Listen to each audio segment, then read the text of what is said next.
Continuing on with our discussion on Salafism, and again, my source material for this particular portion of this ongoing discussion is the book The Devil's Deception of the Modern Day Salafi Sect by Imam Luqman Ahmad. So let's continue on. He has some terms and terminology defined. It says the Arabic word salaf comes from the word salafa. And of course, I talked about how the salaf are the generations. I may have misspoken, said the four generations after the Prophet. Uh, Peace and blessings be upon him and his family. But you know, according to this, there's the three generations. You have these generations are known as the companions of the Prophet, who are the first generation, the Tabi'in, who are the second generation, and the Tabi'in, who are the third generation. So, to the third generation after the Prophet, these generations are known as the companions of the Prophet, and you know, there you have it. That's where they get that term from. They're the Salafis. Even though he goes on to say that no Muslim scholar used this label until recent times. He has it right here. Traditional scholars of Islam did not use the term Salafi as a label. They did not go around saying, I'm Salafi. And that's another quote that I have highlighted from the book. Continuing on, he has a quote that says, do not revile my companions by the one whose hands is my soul. If one of you spent in charity gold equal to the mountain of a hood would not match the handful spent by any of them, not even half of it.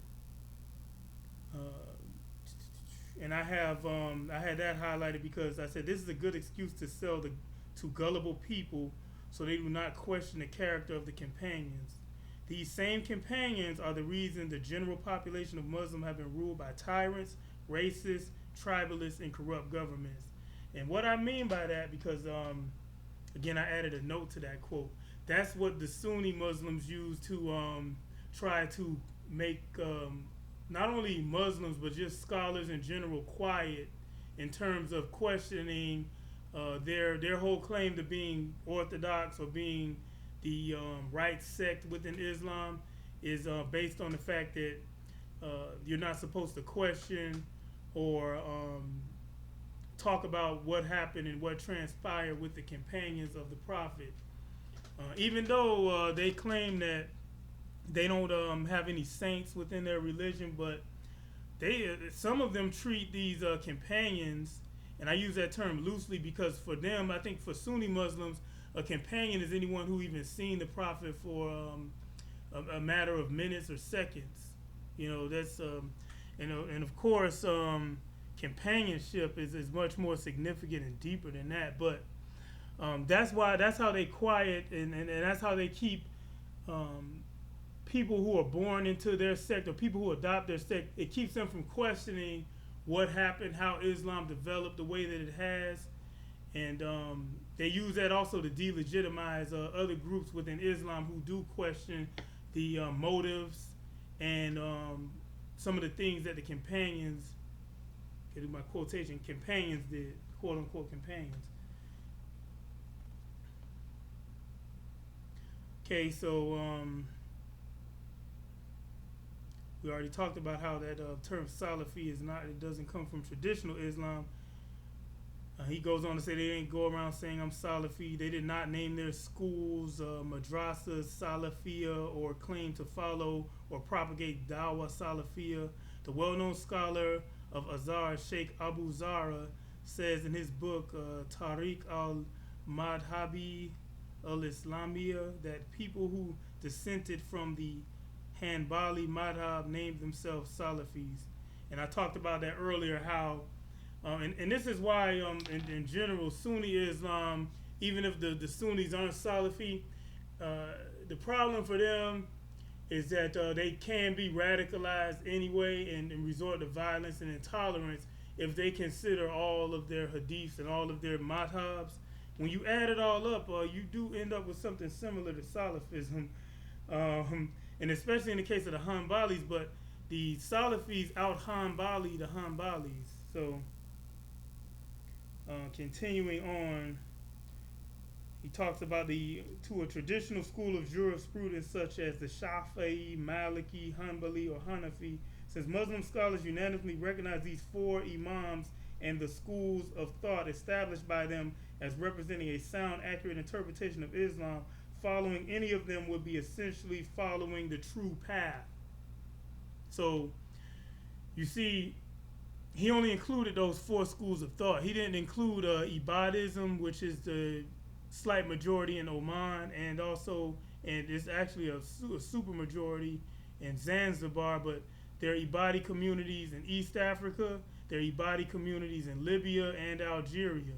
So their school of thought isn't valid. So you're not on the right. This is according to him. Because when you exclude other groups like that, you don't talk about the Jafari jurisprudence or, again, Ibadis and others.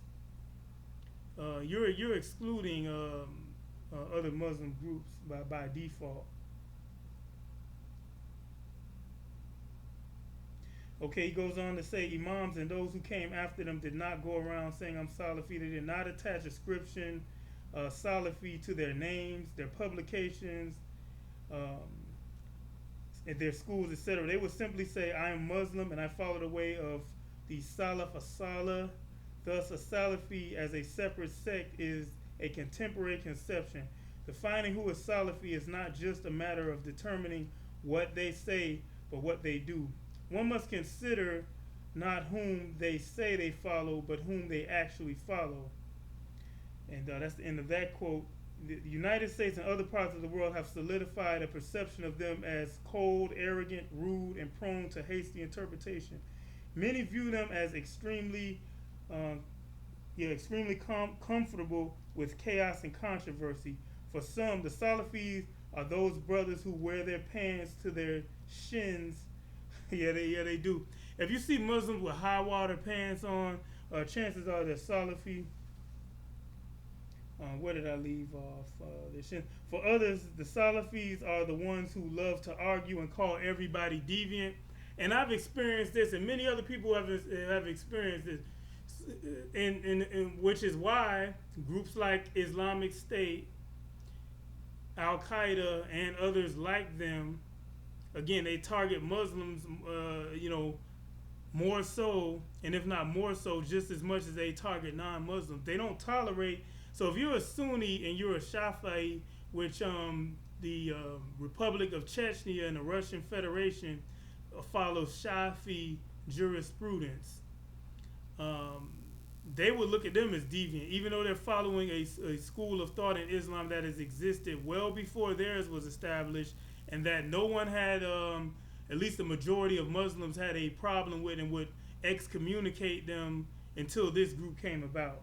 But one of the excuses that they use is that, well, the reason we have these four schools of thought is because at the time they didn't have the technology to compile all the hadiths from all the scholars, so now we have that. So, now we have better and greater knowledge, which, you still, even if you consider it that way, you're still creating a new school of thought and you're demonizing pre-existing school of thoughts to the point where you're having people killed and you're causing chaos and bloodshed because of your interpretation of Islam that came about in the 1700s or the 18th century.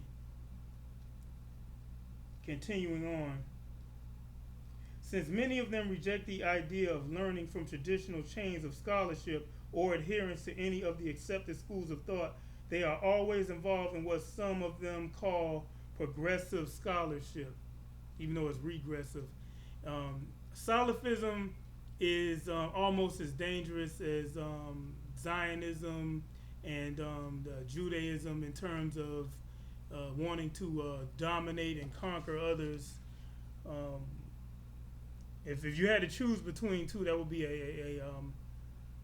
what's called a Hobbesian bargain.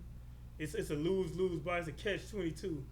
It's a lose-lose. You're choosing between the lesser of two evils. That's how I look at Salafism, because again, the chosen ones in Salafism are Arabs, And when you narrow it down, the Quraysh are supposed to rule the world according to them. And of course, we know in the Jewish theology that them as an ethnic group are supposed to rule, and among them, the Cohens or the Kohanim are the priestly caste, and they're the greatest of the great. Continuing on,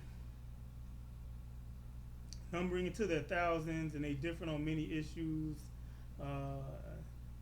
Maybe I should have added a note to that, because that's an out of context quote that I have.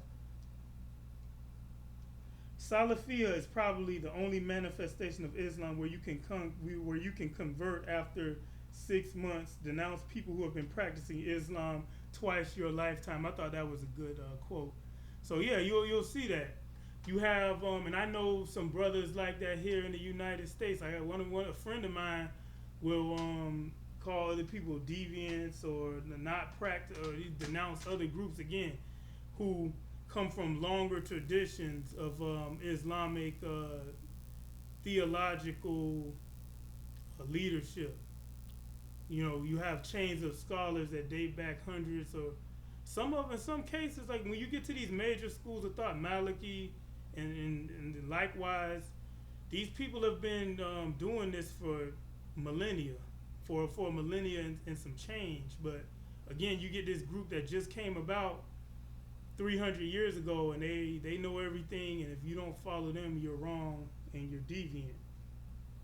But I'm going to conclude this video. Well, I guess let me go to my usual 13-minute mark in honor of the greatest quarterback to ever fling a football across the field, Dan Marino.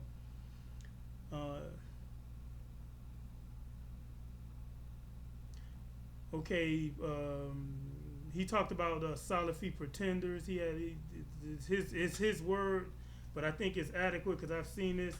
Pretender, the shelf life is about 1 to 2 years. Salafiism is not a religion upon which one can build a life or raise your children, nor is it a legitimate manifestation of what Islam is all about.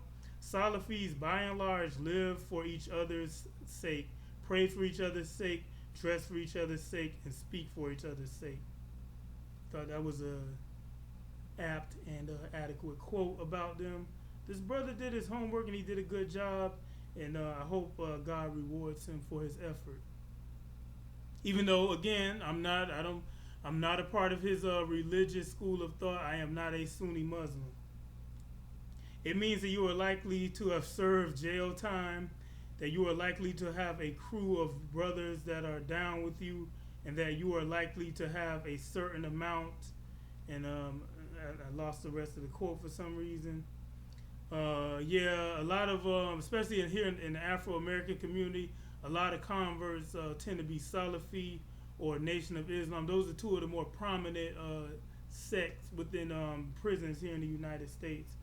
And I also see that in the UK they have this problem as well, where the Salafis have taken over the prisons, and they impose themselves on the inmates.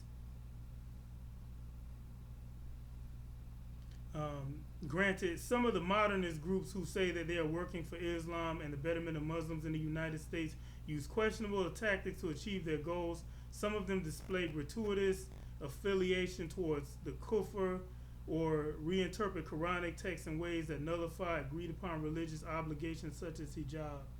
Wow, I exceeded my 13 minutes. Let's stop right here, and hopefully this video uploads. Thanks for watching. God willing, see you in the next video.